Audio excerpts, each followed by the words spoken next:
నిజంగా కాఫీ తాగడం వల్ల నిద్ర రాకపోవడానికి ఈ రెండింటికి ఏమైనా ఇంటర్లింక్ ఉంటుందా? మీరు చెప్పినా మానేయరనుకోండి. బట్ రీజన్ ఏంటి అనేది. చాలామంది కంప్లెయింట్ చేస్తుంటారు. నేను పడుకునే ముందు కాఫీ తాగాను. దానివల్లే మేబీ ఏమైనా నిద్ర పట్టలేదేమో అని చెప్పి. ఇందులో ఎంత మైత్ ఎంతుంది? Truth right. ఎంతుంది? స్టూడెంట్స్‌ని కూడా చూస్తుంటాం. అరే! నాకు ఎగ్జామ్స్ ఉన్నాయి రేపు. సో, హ్మ్. నేను మేలుకోవాలి, కాఫీ తాగాలి. ఒక కాఫీ ఫ్లాస్క్‌లో తాగితే నాకు పెట్టుకొని ఎనర్జీ వస్తుంది. ఆ! ఫ్రెష్ నిద్ర అయిపోతాను రాకుండా నేను. ఉంటాను. ఆహా! చదువుకోవచ్చన్నట్టు. రైట్ చెప్తుంటారు. అది 100% నిజమండి.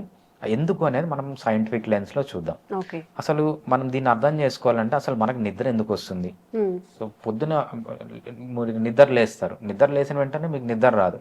రాత్రి నిద్ర ఎందుకొస్తుంది? చాలామంది మేము అలసిపోయాము, అందుకే హ్మ్. నిద్ర రాదు. అలసిపోవడం అంటే ఏందని మనం సైంటిఫిక్ లెన్స్ నుంచి చూద్దాం. మీరు ఎప్పుడైతే పొద్దున లేస్తారో, పొద్దున లేచినప్పటి నుంచి ఏమవుతుందంటే మీకు ఎనర్జీ యూజ్ కావడం స్టార్ట్ అవుతుంది. హ్మ్. మనం సైంటిఫిక్‌గా ఎనర్జీ